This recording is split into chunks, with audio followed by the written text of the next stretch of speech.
रात हो गई, परछाइयां लंबी हो गईं और उन्होंने पूरे गांव को निगल लिया। डूबते सूरज के साथ धीमी फुसफुसाहट गूंजती रही। दरवाजे चरमराते हुए बंद हो गए, अंधेरे के खिलाफ मजबूती से बंद। कोई भी बाहर नहीं रहा। अंधेरे के बाद नहीं, फुसफुसाहटों वाले इस गांव में नहीं। डर एक निरंतर साथी था जो गांव के ताने बाने में बुना हुआ था। यह हवा से चिपका हुआ था, घना और भारी। गांव वाले, वे जानते थे, वे हमेशा से जानते थे, कुछ चीजों को ऐसे ही रहने देना ही बेहतर था। गांव के ऊपर एक पहाड़ी की चोटी पर हवेली खड़ी थी। एक भव्य हवेली, अब ढह रही है। उसकी खिड़कियां खाली आंखों की तरह हैं। एक समय था जब यहां जिंदगी थी, हंसी उसके हॉल में गूंजती थी। अब केवल सन्नाटा और परछाइयां। हवेली से कहानियां मकड़ी के जाले की तरह चिपकी हुई थीं। पीढ़ी दर पीढ़ी कहानियां फुसफुसाई जाती रहीं।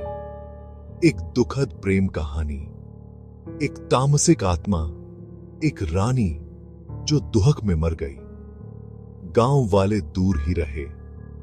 हवेली, उन्होंने कहा,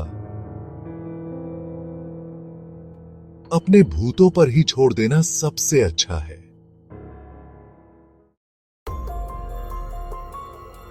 अर्जुन ने कहानियों का मजाक उड़ाया।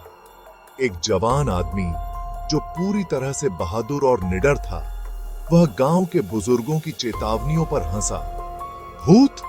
बकवास! चुनौती के रोमांच से उसका दिल धड़क उठा। वह उन्हें गलत साबित करेगा। जवानी के अहंकार और सस्ती शराब से भरी एक हिम्मत हुई। हवेली में एक रात बिताओ, अकेले। अर्जुन, जो कभी पीछे हटने वाला नहीं था, मान गया। वह हवेली को जीतेगा, उस डर को जीतेगा जिसने गांव को बंदी बना रखा था, या उसने ऐसा सोचा था। भारी लकड़ी के दरवाजे कराहते हुए खुले, जिससे एक पुरानी भूली हुई गंध निकली।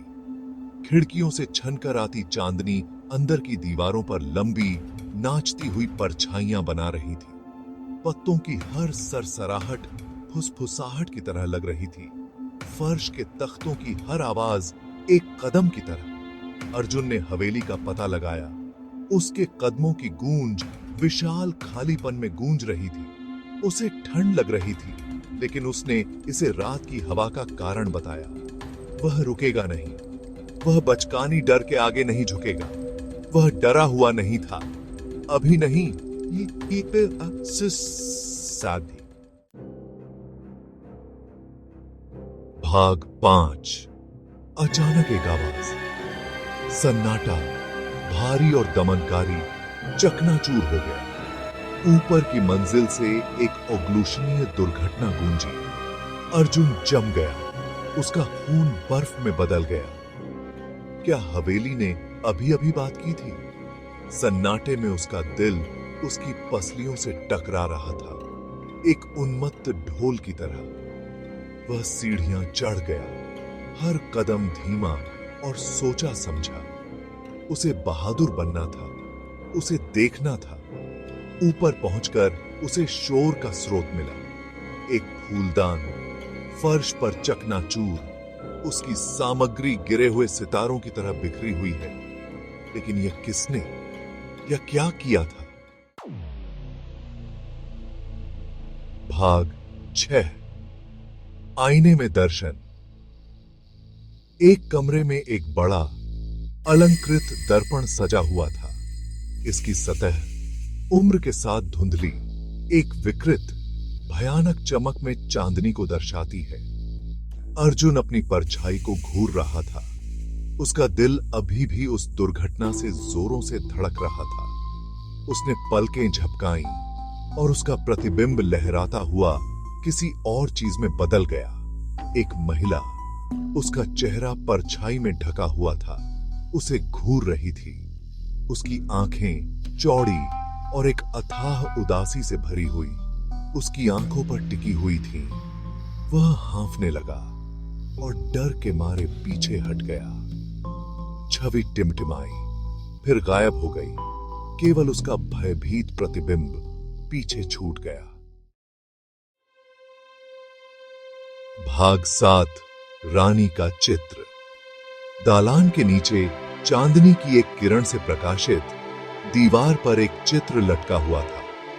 इसमें एक खूबसूरत महिला को दर्शाया गया था, जिसे गहनों से सजाया गया था। उसकी आंखें शाही और दुखी दोनों थीं। अर्जुन ने उसे तुरंत पहचान लिया। रानी, गांव की फुसफुसाहट का विषय। वह रानी की आंखों में उदासी को देखकर मंत्रमुग्ध हो गया। वह कौन थी? उसकी कहानी क्या थी? उसके ऊपर एक अजीब सी अनुभूति छा गई, दया और एक अजीब सी पहचान का मिश्रण, मानो वह उसे जानता हो किसी तरह।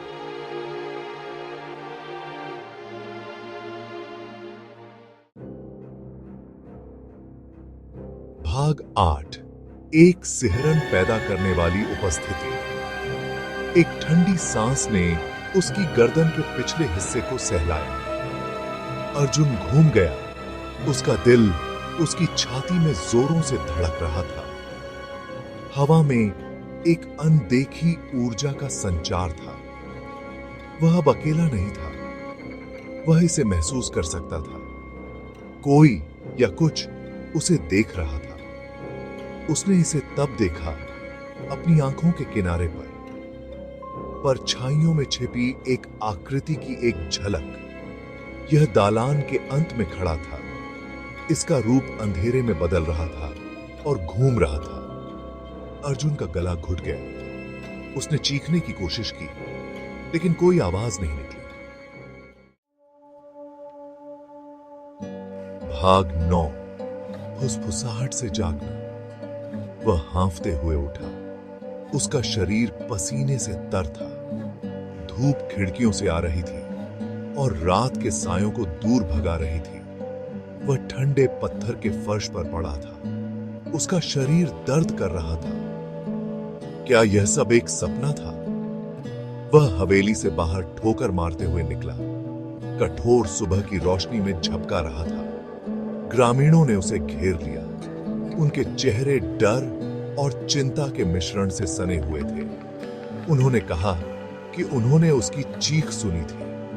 उन्होंने उसे बेहोश पाया था। उसने क्या देखा था? ऐसे सिहाता उसने दी है थी।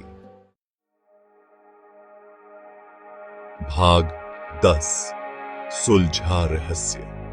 अर्जुन ने पीछे मुड़कर हवेली को देखा। उसका अग्रभाग अब दिन के उजाले में हानिरहित था।